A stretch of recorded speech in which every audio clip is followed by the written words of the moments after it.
ah, seres del ámbito celeste. Entonces, en muchos contextos, lo que podemos ver es que Elohim se va a utilizar o sea, para referirse a lo que son las autoridades humanas. Y eso describe, o al menos se puede ejemplificar, ¿no? El campo semántico dentro de lo que puede significar algo así como gobernantes, élites de poder, autoridades, jueces y, entre comillas, poderosos militares, por decir alguna cosa, como en el caso de Ashurbanipal. Entonces, en el mundo antiguo, mejor dicho, era muy común llamar a los reyes o a los gobernantes hijos de Elohim, es decir, como un título político o ideológico. Por eso, cuando vos lees, por ejemplo, Bene Ha Elohim, lo que se puede entender es hijos de los poderosos, entre comillas, miembros de las élites gobernantes, descendientes de las autoridades. Y ahora, en ese contexto, quiero explicar el tema de Nefilim. Nefilim, que viene de Nafal, significa básicamente caer.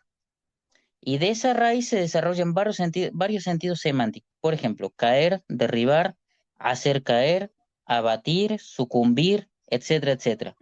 Entonces, en ese contexto, Nefilim puede interpretarse como caídos, derribadores, los que hacen caer, los violentos, los opresores. Y en ese sentido, la idea de gigantes proviene precisamente, como lo mencioné anteriormente, de la Septuaginta, donde se utilizó la palabra griega gigantes, pero para hablar de su poder, no de su altura física. Lo que ocurrió tiempo después que se interpretó como dentro del contexto anatómico, por decirlo así, físico.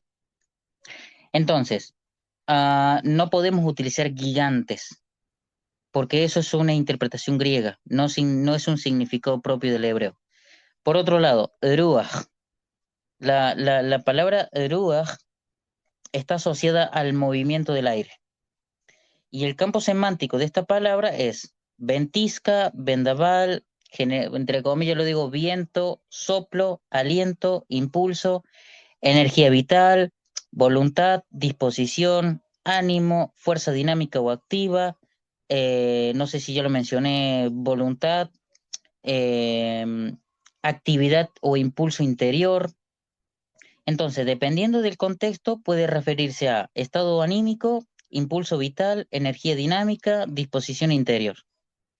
Por lo tanto, traducir ruach como espíritu, cuando eso dice no contenderá mi espíritu para siempre con el hombre, eso es una simplificación teológica posterior, no tiene nada que ver con el texto. Entonces, en muchos contextos significa simplemente aliento, impulso o actividad vital. Por otro lado, la palabra tov, ahí cuando leíamos tobó, el campo semántico sería bueno, agradable, bello, beneficioso, favorable, apropiado, valioso. Y en el Génesis capítulo 6, verso 2, aparece en femenino plural, o sea, tobot. Lo que está significando es buenas, agradables, bellas, etcétera. Pero nunca puede significar funcionales, como aparece en la traducción que les mostré en el grupo. ¿Por qué? Porque ese significado no pertenece al campo semántico de la raíz Tov. Ahora vamos por la palabra Adam. Adam está relacionado con Adamá. Y Adamá significa algo así como suelo, eh, superficie terrestre. Cuando digo terrestre no me refiero obviamente a planetas, sino al material. Entonces, en ese sentido, el campo semántico lo que incluye de la palabra Adam sería humano, o ser humano, ser terrestre, terrenal, habitante de la tierra, eh, hombre en un sentido colectivo, humanidad terrestre. Y en muchos de los pasajes, Adam no significa un individuo específico, sino más bien la humanidad general.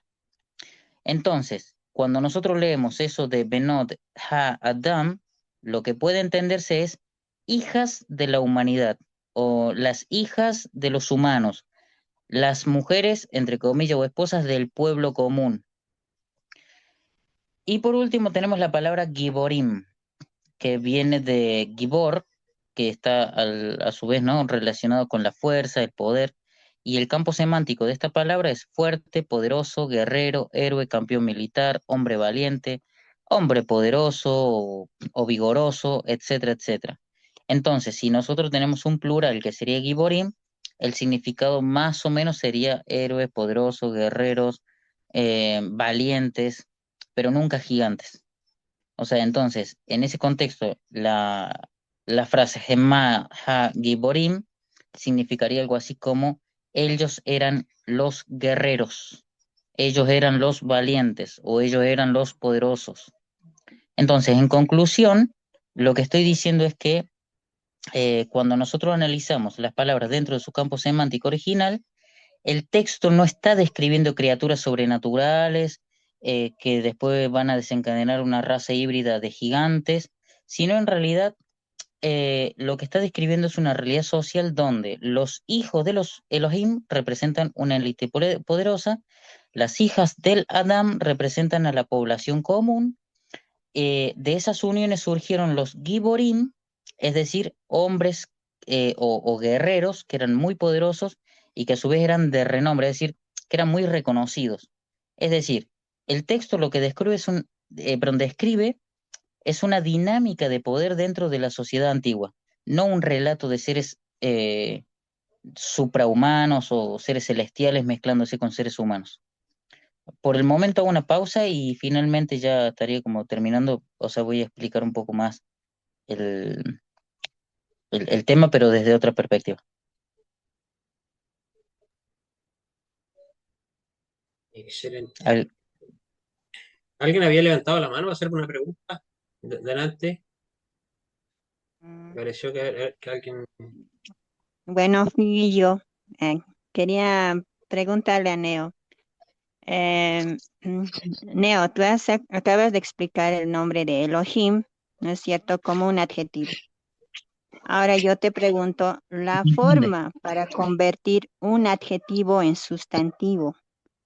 En Pausa, este pausa. caso, ¿Se me mm, escucha o no? sí, Sí, se escucha. bueno, No, Estaba haciendo una pregunta sí, mática. lo que yo estaba diciendo es que depende, o sea, no es que yo lo describí como un adjetivo porque a mí se me dio la gana. Convengamos que estamos hablando en el contexto del capítulo, no en el contexto de todo el Tanaj. claro, pero aquí se debe entender que se está utilizando el Ha Elohim. Al referirse al Ha Elohim, se está refiriendo al poderoso. Bueno, se considera como Elohim, como un plural majestático, obviamente eso es un término moderno, pero en este caso yo creo que sí, se debería de utilizar ese término porque está refiriéndose a los hijos Bene Ha Elohim. La forma para transformar un adjetivo en sustantivo es justamente poniéndole el artículo al adjetivo.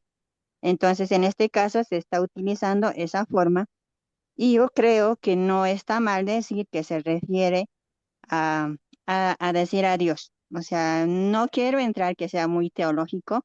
Obviamente, entre las principales entradas de la palabra poderoso, sí es Elohim, pero también se debe considerar que es un término aceptado para Dios y justamente, bueno, es un término en español Dios, pero es aceptado que Elohim sea considerado Dios.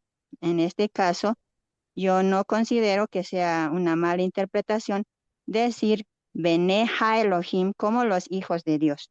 O sea, a mí me parece que está bien. Ahora, si bien tú dices también en el término de Nefilim, obviamente proviene de la raíz nafal, que significa caer. Entonces, obviamente no se debería de dar la relación como gigantes porque no menciona en ninguna de esas entradas como gigante, o sea, sí se los considera como caídos, pero ¿quiénes? ¿Quiénes fueron los caídos? A esa, o sea, a ese término yo creo que debería de dirigirse, o sea, esta parte de los nefilim. Los giborim no hay problema, sí se refiere a los guerreros. Obviamente el término Gibor proviene de, bueno, de un valiente, ¿no? Entonces, se podría decir que en el contexto, Gibor es lo que nosotros consideraríamos como héroes. O sea, a eso se refiere. Al decir Giborim, son como guerreros. En ese entonces, claro, se les considera como guerreros poderosos, lo que nosotros hoy consideraríamos valientes héroes, ¿no es cierto? Entonces, Ujú. me parece que no está mal, digamos, aceptar sobre todo la parte de Bene Elohim como los hijos de Dios. Nada más. No sé si me he salido del tema, pero No, no, sí, o sea, también me gusta, digamos, el término de top. Obviamente, top es la forma de decir bueno, o sea, agradable, obviamente, pero en este caso, si nos vamos al contexto de la época, eso también se puede considerar como tú decías, funcional. ¿Por qué? Si la persona ve, digamos, bueno, o sea, agradable a sus ojos, entonces no hay que decir muchas palabras, o sea, está, digamos, dentro del contexto, se sobreentiende que ellos vieron, o sea, que se ve como algo bueno a la mujer para tener sus hijos. Entonces, a eso va. No creo que se salga del margen de que ellos no vieron a las mujeres para poder tener sus hijos. Entonces, yo creo que sí, se lo debe ver como también de forma funcional. Bueno, eso en cuanto a los términos que has dado. Y algo más, entre la palabra gema, gema es una forma de decir, es un adjetivo demostrativo lejano. O sea, están los adjetivos demostrativos cercanos y están los lejanos. Gema es como para decir aquellas, o sea, para ellos, obviamente, pero está señalando, es como si tú señalaras con el dedo y dijeras aquellas, o sea, obviamente refiriéndose al contexto, aquellas, o sea, eran buenos, ¿no? O sea, algo así. Bueno, solamente eso entre las palabras que has mencionado y espero no salirme del tema, ¿ok? Y tampoco te molestes, por favor. Bueno, eso es todo. me remolesté. Nada, es broma. A ver, me parece perfecto las observaciones que hiciste. Sin embargo, volvamos de nuevo. Primero que el plural majestático no es propio del hebreo clásico. De hecho, ninguna gramática de hebreo clásico te va a traer un plural majestático. Y bien lo mencionaste, es algo moderno para explicar algo. Está perfecto hasta ahí. Lamentablemente, hay un problema con eso. No solamente que es un problema de categorías gramaticales, que en este caso sería moderna, sino que está introducido, se ven, para explicar ciertos usos de plurales en lenguas posteriores. O sea, no hay una evidencia clara de que en el hebreo, al menos bíblico, se utilice ese plural de esa manera sistemática. Segundo, incluso si alguien quisiera aplicar ese concepto, no funciona en esta construcción. Porque el texto dice, Bene ha Elohim, y la estructura es constructo plural más sustantivo determinado, que literalmente serían los hijos de Elohim, entre comillas, Elohim sin traducirlo. Ahora, si realmente el autor hubiera querido expresar hijos de Dios en singular, que por cierto te recomiendo que vayas al 4, creo que era el 4Q Deut, perdón, Deut no, Gen, eh, donde tenés el mismo texto, solo que dice otra cosa y nos ubica a nosotros en el contexto de lo que realmente está diciendo el texto, que no es para nada, había un muy poderoso que tenía hijos. No, no es eso. Entonces, eso es un singular teológico, eso hijo de Dios. Y habría sido más natural, al menos en las construcciones, poner Bene El o Bene Yahvé, por ejemplo.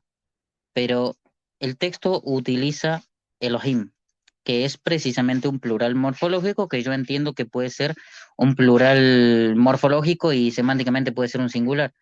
El tema es que eso no resuelve el problema gramatical de la expresión constructa.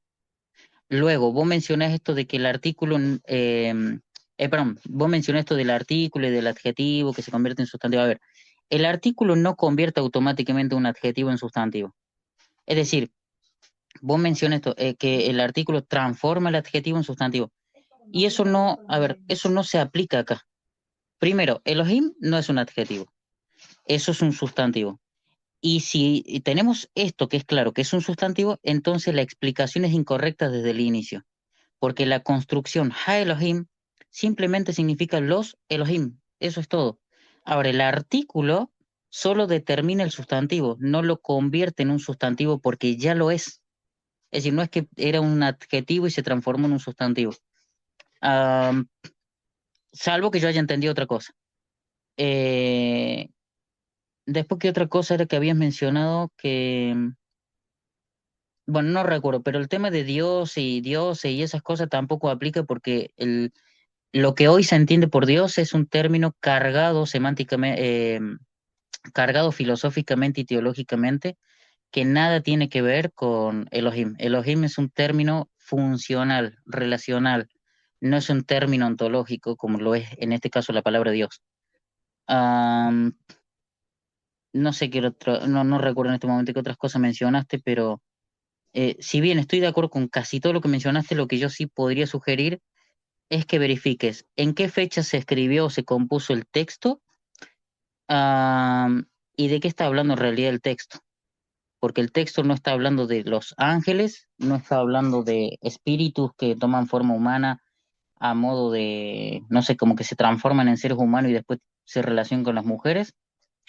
No menciona para nada esas cosas y no eran los ángeles, o sea, los hijos de Dios en sentido cristiano no son. Eh, por eso yo quería aclarar este tema de, con lo que iba a finalizar, ¿no? De qué es lo que está entendiendo la audiencia de esa época, no lo que nosotros entendemos, porque es claro que nosotros podemos entender que son ángeles que tuvieron, que se convirtieron en humanos y tuvieron relación y nacieron seres híbridos gigantes, que bueno, que tuvieron problemas después con el diluvio. Eh, pero si vos ibas por ese lado, yo te sugiero que vayas, como quien dice, a verificar en qué fecha se compuso el texto. Ahora, no sé si quieren que continúe o si alguien, o si Marta o alguien quiere añadir algo. Bueno, yo voy a ser sincera, no voy a poder colaborar, corroborar eso. Obviamente tiene aspecto histórico. Tal vez tú podrías darnos esos datos de, por ejemplo, de cuándo se escribió, porque tú sabes que eso es para dedicarle tiempo y hay que investigar. Obviamente no, o sea, yo en este momento, digamos, no tengo ese tiempo disponible. Me gustaría hacerlo, pero no lo tengo. Y tal vez si nos podrías ayudar con eso, por favor. Sí, bien. Entonces, em, voy a ir por partes, como quien dice. Nosotros, por el momento, el enfoque que voy a utilizar es desde la historia del antiguo Cercano Oriente y desde lo que es la crítica histórica bíblica, perdón, crítica histórica bíblica. Démosle un segundito. Ahí estoy. Histórica bíblica. Se me escucha bajo porque ahora que me di cuenta, como tenía la pantalla al revés, estaba ¿Escucha apuntando bien? el micrófono por otro lado. ¿Escucha bien? Bien. Entonces, lo que quiero decir con esto es que eh, vamos o voy a analizar el texto dentro del mundo social y político en el que el texto surgió. Y la clave es comprender que el texto no está intentando describir un fenómeno sobrenatural, sino de explicar una dinámica social muy conocida en las sociedades antiguas, que sería la relación entre las élites dominantes y la población común. Entonces, vamos a partir, toma amor, ¿me prende un cigarro después? Entonces, vamos a partir por el Génesis 1. Es decir, desde que el relato comienza y se establece una idea fundamental, es decir, la humanidad se multiplica sobre la tierra, en el Génesis 1, la humanidad recibe el mandato de multiplicarse y de llenar la tierra. Esa multiplicación progresiva, obviamente, de la población es el trasfondo que conduce a los relatos posteriores, ¿no? Que vamos a leer mientras continuamos página por página, donde comienzan a aparecer estructuras sociales más complejas. Por ejemplo, poder, dominio, violencia, jerarquías. Y cuando llegamos al Génesis 6, la humanidad ya no es presentada como un grupo homogéneo, sino como una sociedad donde aparecen diferencias de poder. Entonces, el texto introduce dos grupos distintos, Bene Elohim y Benot Hadam. Entonces, la narrativa crea un contraste social. Los hijos de los Elohim, es decir, la élite dominante, en donde la expresión Bene Elohim puede entenderse dentro del lenguaje político del mundo antiguo. Y en muchas culturas del antiguo cercano oriente, las clases gobernantes, como los reyes, los nobles, los guerreros o los clanes dominantes, eran descritos con expresiones como eh, que indicaban autoridad, estatus elevado, poder, eh, no sé si ya lo mencioné, autoridad, gobierno, etcétera. Entonces, dentro de ese contexto, hijos de los Elohim pueden entenderse como miembros de las esferas de poder, es decir, descendientes de las familias dominantes o gobernantes. Y no se trata de seres no humanos, sino de precisamente de grupos humanos, desde los pies hasta la cabeza, con autoridad política y militar. Entonces, en términos modernos, nosotros podríamos decir algo así como aristocracia, clanes gobernantes, élites guerreras, familias dominantes. Y por otro lado tenemos las hijas del Adam, que sería la población común. Entonces, la expresión Benot Adam se refiere a las mujeres del grupo común, o sea, del grupo humano común. Y si nosotros miramos la palabra Adam, acá funciona como término colectivo, es decir, la humanidad, la gente, la población común. Por lo tanto, el contraste del texto sería algo como la élite dominante versus la población común. Ahora, sobre el problema social que describe el texto. El texto dice que los hijos de las élites tomaban mujeres de entre las hijas de la población. Es decir, cuando nosotros miramos esta frase que decía Beihu, Lahem Nashim, etcétera, etcétera. Es decir, que cuando tomaron, dice, tomaron mujeres de todas eh, las que escogieron. Esto lo que describe es un comportamiento típico de las élites antiguas, apropiarse de las mujeres del pueblo. Entonces, en sociedades antiguas, eso era muy común entre los reyes, los guerreros, los nobles y los clanes dominantes. Entonces, el texto está describiendo un abuso de poder. Ahora, si nosotros nos vamos a los nefilim, o sea, los que hacen caer, no los que cayeron, sino los que hacen caer, los que derriban, luego, si miramos obviamente la raíz nafal, ¿no? Que significa justamente eso, caer, y en el contexto social puede referirse a los que hacen caer, los que derriban, los opresores, los violentos. Entonces podríamos entender que los grupos poderosos son los que provocan la caída o el sometimiento de otros.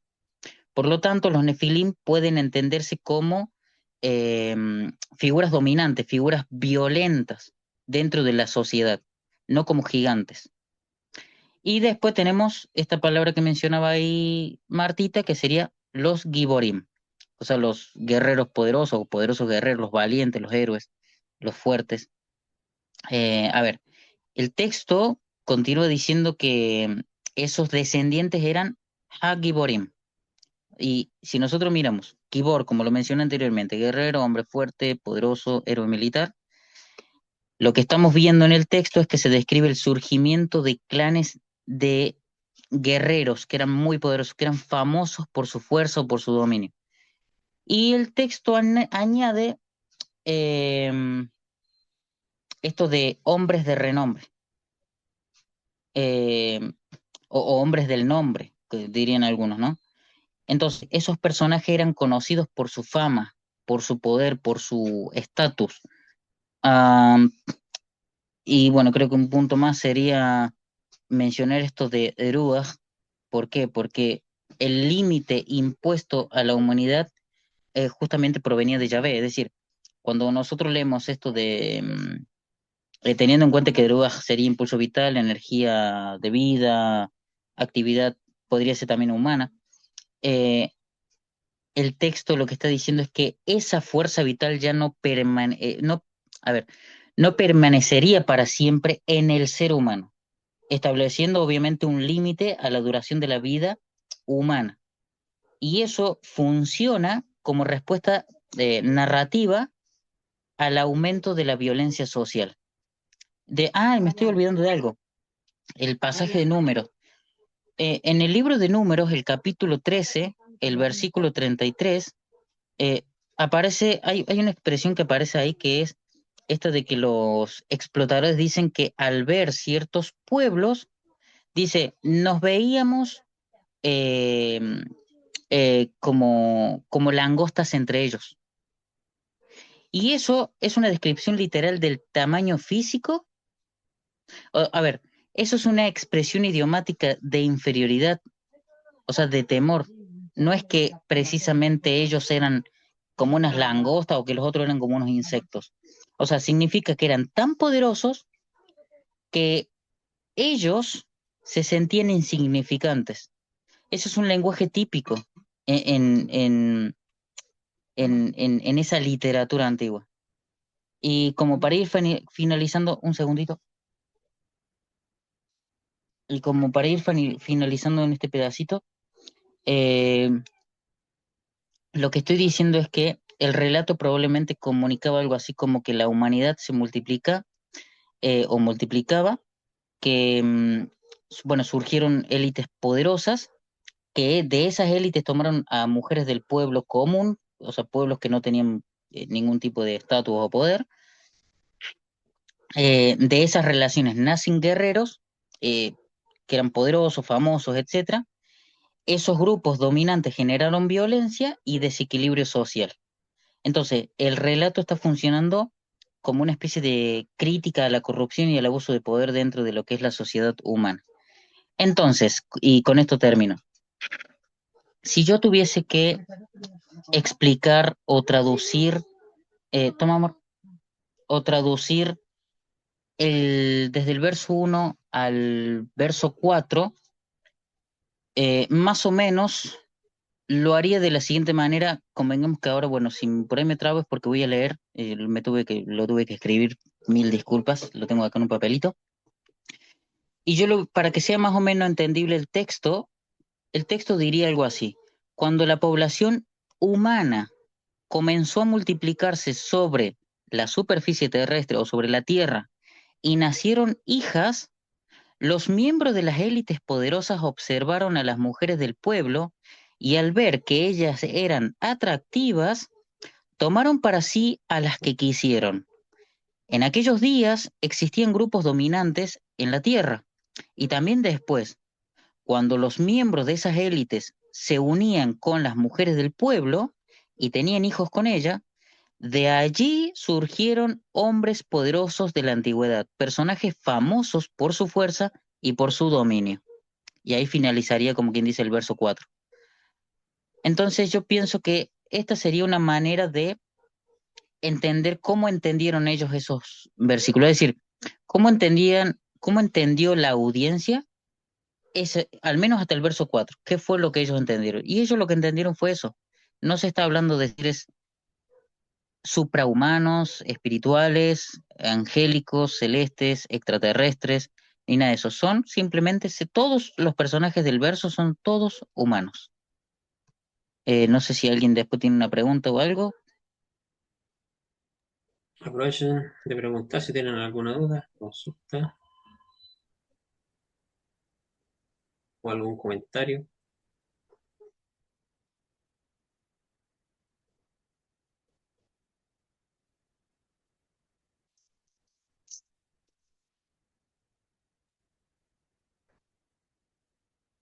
Parece que no. Eh, Parece que no. Yo, claro. Sí, mira, el asunto es que cuando se traduce, o sea, se interpreta que esos hijos de Elohim son literalmente hijos como en el sentido supraterrenal, como ángeles y cosas por el estilo, estaría contradiciendo el mismo concepto de ángel, ¿ya? O de mensajero, bueno, ese concepto que viene después con la angelología persa, cuando el pueblo de Israel tuvo